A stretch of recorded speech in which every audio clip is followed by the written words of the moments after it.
Cairano San Marco per la morte a soli 18 mesi del piccolo Justin. Era la nostra gioia, dice mamma Daniela. Si tratterebbe di morte bianca, ma i genitori chiedono l'autopsia. Sabato in Serbia i funerali della piccola Lea, travolta e uccisa a Creazzo da un SUV condotto da un automobilista ubriaco ad Altavilla Vicentina. Sarà lutto cittadino. Tragedia sfiorata in tarda mattinata a Ospedaletto Euganeo, dove un mezzo per il trasporto eccezionale ha perso parte del suo carico, 3 lastre d'acciaio da 25 tonnellate. Sparatoria di Chiarano, continua la caccia al 52enne Alex Lucchesi in fuga dopo aver sparato al genero. Lo stesso giorno, dopo essersi incontrato il figlio e la fidanzata di lui, ha preso un treno diretto a Mestre. Oltre 30 vetrate danneggiate a martellate in un raid che nella notte ha visto nel mirino 2 supermercati di Vicenza. Danni ingenti, indagini dei carabinieri. A quasi 6 mesi dalla tragedia si sta per chiudere l'inchiesta sulla morte della 30enne padovana uccisa dalla statuetta caduta da un palazzo a Napoli. Il papà della vittima torna a chiedere giustizia. Giù dalla seggiovia per postare il video sui social, multa di 150 euro a un ragazzino polacco che a Val di Zollo ha commesso una bravata rischiando gravi conseguenze. Un viaggio a ritroso dall'astrattismo al figurativo. La mostra evento di Marco Goldina a Treviso aprirà i battenti il 15 novembre al Museo di Santa Caterina, esposte opere del valore di 1 miliardo. Anche stasera il grande calcio spagnolo della Coppa del Re in esclusiva su Antenna 3 dopo lo spettacolare 4-4 ieri tra Barcellona ed Atletico Madrid. Alle 21:30 l'altra semifinale, Real Madrid contro Real Sociedad. Buonasera e ben ritrovati con l'edizione del Veneto dei nostri telegiornali. La cronaca in primo piano con lo strazio di Cairano San Marco per la morte improvvisa di un bimbo di soli 18 mesi. Era la nostra gioia, dice mamma Daniela. La tragedia lunedì si tratterebbe di una morte bianca. Un bambino molto vivace, tanto allegro, tanto vivace, tanto col fratellino insieme che giocavano sempre, ogni sera era un spettacolo in casa nostra, ogni sera era uno spettacolo, sempre cose diverse, sempre giochi diversi, era una gioia guardarli, una gioia guardarli. Era un bimbo sano e felice, Justin Valentin Grigoras, 18 mesi appena, così lo descrive mamma Daniela sull'uscio della propria abitazione a pochi passi dal centro di Cairano San Marco. Sono passate 48 ore dal dramma e in questa casa nessuno si dà pace, né il papà Gheorghe né i fratellini di 7 e 14 anni. Da lunedì mattina la loro vita è cambiata per sempre, una giornata come tante è diventata ben presto un incubo. È successo che alle 6:30 si è svegliato, chiedeva del papà, gli ho detto il papà non è là perché è andato al lavoro e il fratellino che dorme là. Poi abbiamo svegliato il fratellino, hanno giocato perché di solito giocavano al mattino. Siamo usciti, ho portato il figlio più grande a scuola, siamo tornati, l'ho rimesso a dormire perché era questo l'orario, se si svegliava presto quando tornavamo da scuola voleva dormire, mangiare il latte e dormire. E insomma si è addormentata a pancia in su, pancia in giù col sederino in su. Il bimbo quindi riposa mentre la madre inizia a fare le faccende di casa senza mai perderlo di vista. Sono andata di nuovo a vedere, quando l'ho girato era tutto bianco e insomma... E non respirava? Secondo me no, non respirava perché era tutto bianco. Scatta l'allarme sul posto in via De Gasperi. In pochissimi minuti arrivano gli operatori del SUEM 118. Sono attimi disperati. Probabilmente già non c'era niente da fare, però ringrazio perché non hanno voluto dirmi subito che non c'è niente da fare, ma hanno provato tanto a risuscitarlo. Morte bianca la prima risposta, ma i genitori chiedono venga svolta almeno un'autopsia. Non ha avuto mai problemi, sì, influenza, un po' di temperatura, qualche tosse, c'è un po' di tosse, ma niente che ci preoccupi. Restano i dubbi di una madre e un appello a tutti i genitori. Che controllino sempre, anche a 2 anni, anche a 3 anni, che li controllino sempre. E quando posso, insomma, stare lì con loro, in braccio, tenerli sempre in braccio, che non succeda agli altri. Grazie, io non so se potevo fare di più. E si svolgeranno sabato in Serbia i funerali di Lea Stevanovic, la bambina di 10 anni travolta e uccisa domenica 16 febbraio a Creazzo da un SUV condotto da un uomo risultato poi con un tasso alcolemico superiore al consentito. La famiglia della bambina ha deciso di celebrare le esequie nel paese d'origine, non ad Altavilla Vicentina, dove la bimba risiedeva con genitori e fratelli. Per quel giorno però nel comune di residenza ha già annunciato che sarà lutto cittadino. Nel frattempo la Procura di Vicenza ha iscritto sul registro degli indagati per omicidio stradale aggravato l'automobilista che ha causato l'incidente. E tragedia sfiorata in tarda mattinata ad Ospedaletto Euganeo, dove un mezzo per il trasporto eccezionale ha perso parte del pesantissimo carico. 3 lastre d'acciaio enormi, ciascuna del peso di 25 tonnellate. È il carico perso da un autocarro per trasporto eccezionale lungo la strada provinciale 15 via Carceri ad Ospedaletto Euganeo. L'impatto sull'asfalto ha danneggiato gravemente il manto stradale, colpendo anche il muro di cinta di un'abitazione. Fortunatamente ci sono stati solo danni, nessuno invece è rimasto ferito. Secondo una prima ricostruzione, l'autista dell'autocarro ha perso il controllo del mezzo pesante a causa della foratura di uno pneumatico. La sbandata ha provocato la perdita del carico eccezionale. Sul posto sono arrivati i carabinieri che hanno chiuso la strada dall'intersezione con via Peagnola all'imbocco della strada regionale 10 variante direzione Carceri. Ed ora il tentato omicidio di Chiarano. Prosegue la caccia all'aggressore che lunedì avrebbe poi preso un treno da San Donà per Mestre. Stiamo cercando anche con l'arma territoriale nostra e anche con le altre forze di polizia, sono state allertate appunto per la ricerca di questo soggetto. Procede per cerchi concentrici la caccia ad Alex Lucchesi, il 52enne che lunedì mattina in centro a Chiarano ha colpito con un'arma da fuoco il genero Gregory Malacarne, di 29 anni, residente a Susegana, tuttora ricoverato in area chirurgica al Cafoncello. Subito dopo l'aggressione e la fuga, l'uomo di origini sinti avrebbe incontrato in un'area isolata il figlio 36enne Donovan Locato e la fidanzata di quest'ultimo, la pordenonese Deborah Polato, 52 anni, e proprio dal figlio Lucchesi si sarebbe fatto accompagnare fino in stazione a San Donà di Piave. Qui avrebbe preso un treno per Mestre. Quello che sembra dalle prime ricostruzioni che abbiamo fatto, però da lì poi potrebbe essere andato in varie zone, per cui stiamo cercando di capire qual è l'area dove potrebbe trovarsi e quindi concentrare eventualmente le ricerche in quell'area. Potrebbe essere nascosto da parenti o sodali lucchesi, forte anche di una rete criminale coltivata negli anni, numerosi precedenti per furti e rapine. Può quindi il 52enne, residente a Chiarano in una casa Ater, essere definito un soggetto pericoloso? È un soggetto che ha sparato, in questo momento chiaramente sempre presunzione di innocenza, però un soggetto che ha sparato a un altro, pertanto ancorché non armato, perché comunque ripeto la pistola è stata recuperata, è un soggetto sul quale sicuramente dobbiamo fare attenzione. Pistola, una Glock già ritrovata lunedì sera in zona Cessalto nell'auto della fidanzata del figlio di Lucchesi, incensurata ma attualmente in arresto per porto abusivo d'arma. Su Glock e bossoli i rilievi del RIS di Parma. Quanto al motivo dell'agguato restano dei punti interrogativi. Il movente potrebbe essere, come riferiscono anche i familiari, uno screzio che c'è stato nei giorni precedenti, ma su questa natura dello screzio dobbiamo ancora fare degli approfondimenti perché non è ancora chiaro da cosa derivi questo litigio che poi ha provocato questa reazione. A Vicenza ora oltre 30 vetrate danneggiate, ammartellate in un raid che nella notte ha visto nel mirino 2 supermercati di Vicenza, danni ingenti. Le immagini del sistema di videosorveglianza lo hanno inquadrato la scorsa notte a 00:40. Un uomo robusto coperto con un cappuccio si scaglia con inaudita violenza contro le vetrate di alcuni esercizi commerciali nella zona ovest della città. In mano brandisce una spranga metallica ricurva con cui assesta una tremenda raffica di colpi, precisa quanto violenta. Non pare intenzionata a trovare un varco, ma quanto infliggere più danni possibili, un colpo in alto e uno in basso in sequenza.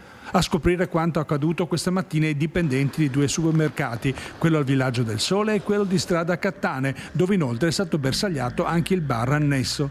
Il risultato appare come un atto di guerra, una gragnuola di colpi che pare giungere da paesi teatro di battaglie. È un gesto che non va bene, sinceramente.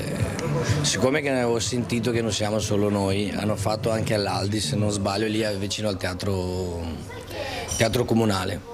C'è qualche sospetto a questo punto? L'abbiamo visto inquadrato, speriamo di beccarlo. L'abbiamo visto dalle telecamere. Adesso ha il cappuccio in testa e non si nota bene, però arriveremo. Una risata che allenta la tensione smorzando i toni, ma che risuona come promessa a voler arrivare in fondo a quanto accaduto. Il clima di questi giorni si è fatto pesante in città per gli esercenti. Ci sono balordi che colpiscono per danneggiare, come accaduto al bar in Piazzale Bologna. Chi colpisce per rubare, come le 4 spaccate in una sola notte. Invece dall'altra parte cosa hanno fatto? Sono entrati dentro, hanno rubato le casse e poi le hanno buttate via. E invece qua è un atto vandalico. Non è la stessa persona, perché se no, a parte che fa fatica a entrare qua dentro. Ma ha provato a entrare essendo No, è solo un atto vandalico e basta. A quasi 6 mesi dalla morte di Chiara Iaconis si attende la verità che potrebbe arrivare con la fine delle indagini. Il 17 marzo saranno 6 mesi dalla morte di Chiara Iaconis, la trentenne padovana, uccisa a Napoli a settembre da una statuetta caduta da un palazzo dei quartieri spagnoli. Una data che dovrebbe coincidere con la chiusura delle indagini che potrebbero svelare una volta per tutte la verità su questa tragedia che ha scosso profondamente l'opinione pubblica. La procura di Napoli indaga per omicidio colposo e 2 sono i nomi iscritti sul registro degli indagati. Una coppia accusata anche di omesso controllo di minore, visto che il sospetto degli inquirenti è che la statuetta sia stata gettata per sbaglio durante un gioco di bambini. Il 17 dovrebbero chiudersi i primi 6 mesi dell'indagine. So, perché i legali mi dicono che potrebbero avere un supplemento di tempo per svolgerle, quindi speriamo tanto di no, perché 6 mesi sembrano già tanti. E niente, attendiamo, da un giorno all'altro potrebbe essere il giorno giusto. I pezzi del pesante manufatto di onice sono stati recuperati per ricostruire in modo digitale la statua. Dovrebbe trattarsi di un busto della regina egizia Nefertiti, ma nessuno dei condomini del palazzo di Vico Santa Teresella, da cui è precipitato, ne ha ammesso la proprietà, un aspetto che accentua il dolore della famiglia di Chiara.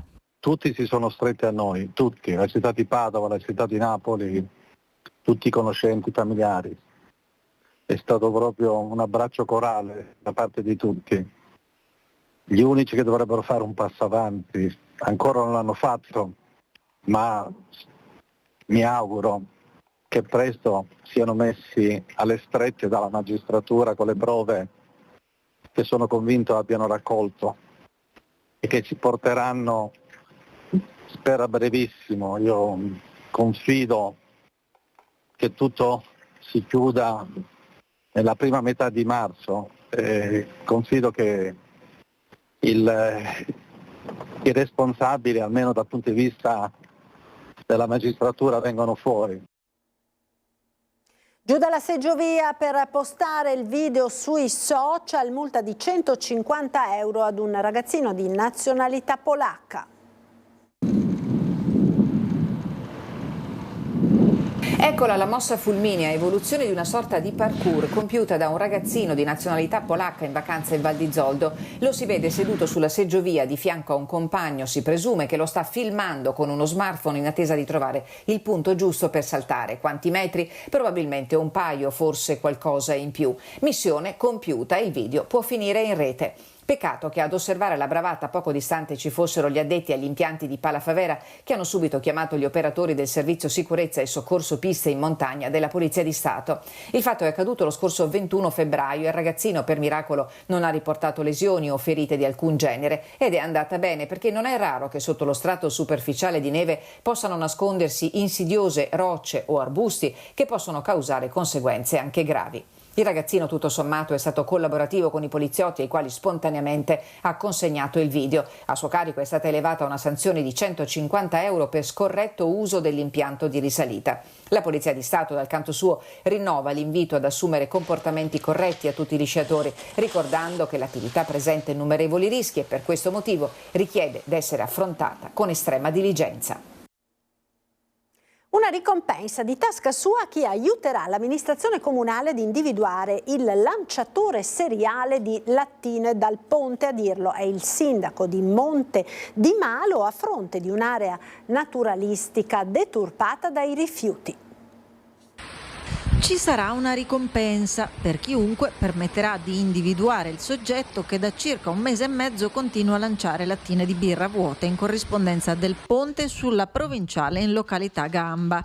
È quanto ha annunciato sui social e si è ripromesso di fare di tasca sua il sindaco di Monte di Malo, che al cospetto di rifiuti abbandonati nel pendio della valle tutelata sotto il profilo dei beni ambientali, ha lanciato la proposta. Si tratta di una località periferica rispetto al centro del paese, un luogo naturalistico ai piedi del ponte che conduce ad un ruscello immerso nel bosco.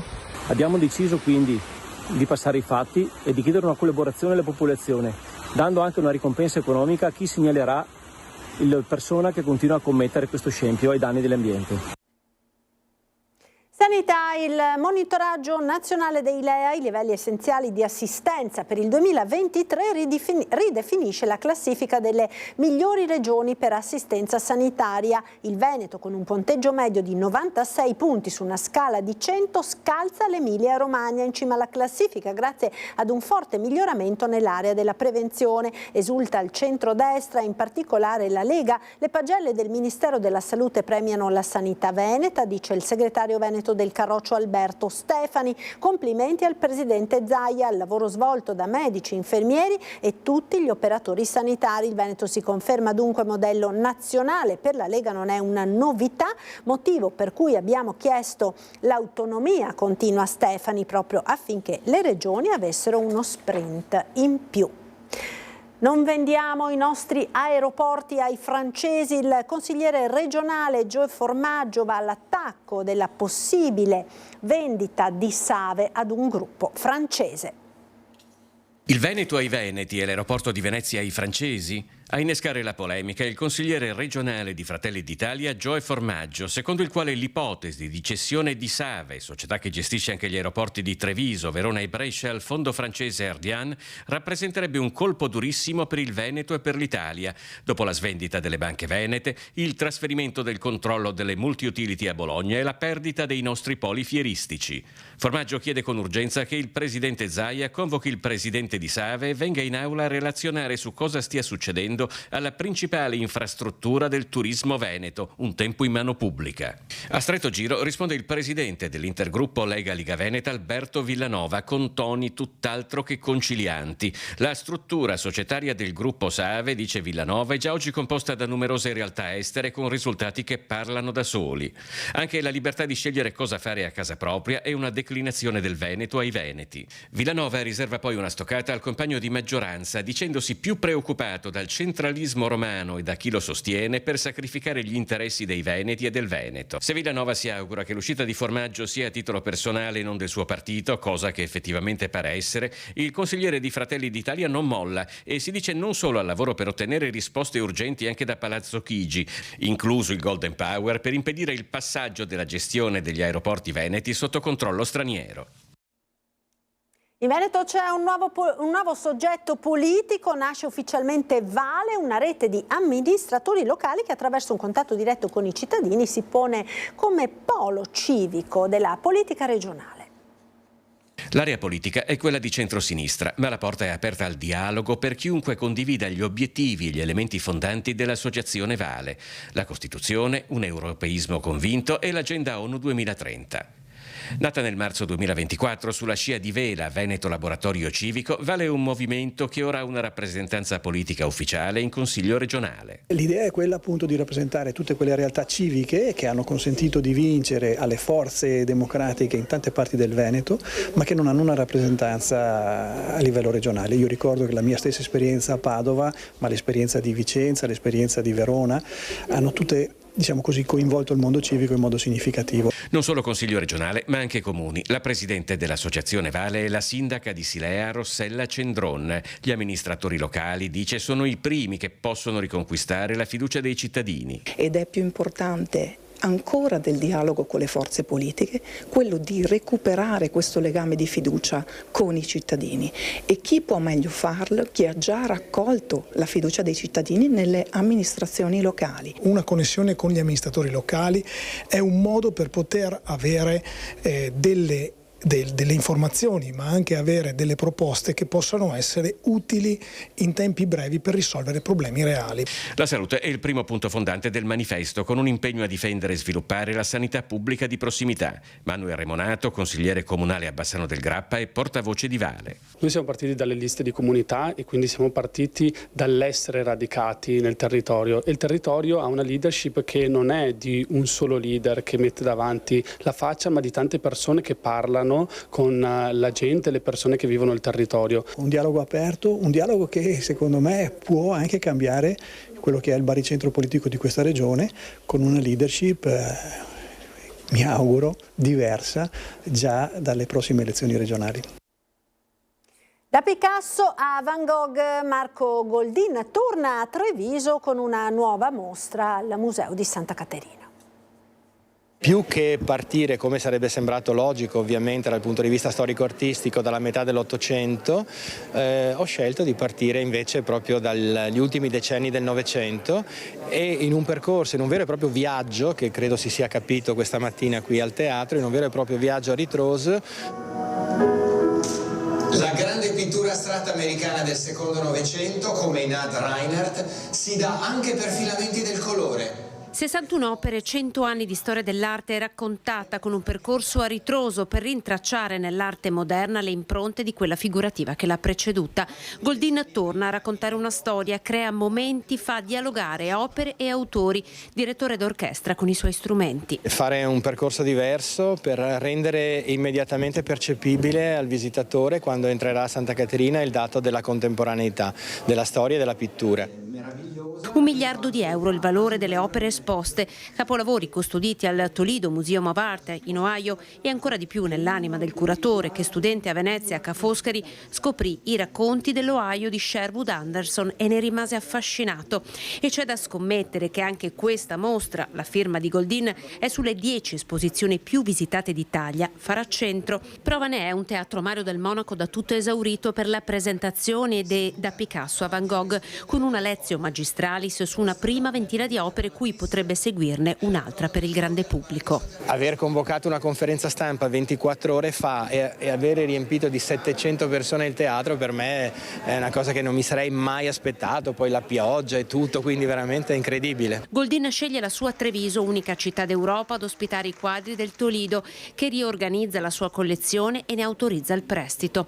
Dopo Treviso solo l'Australia e la Nuova Zelanda, e così sembrano sopite anche le vecchie tensioni che dai musei della sua città lo avevano allontanato. Devo dire che non mi ricordo più niente, sono solo preso dalla bellezza dei quadri e basta. 15 novembre, Museo di Santa Caterina, ancora da stabilire il valore del biglietto d'ingresso. È tutto per questa edizione, grazie per l'attenzione. Subito dopo la sigla il nostro meteo con le previsioni del tempo. Arrivederci.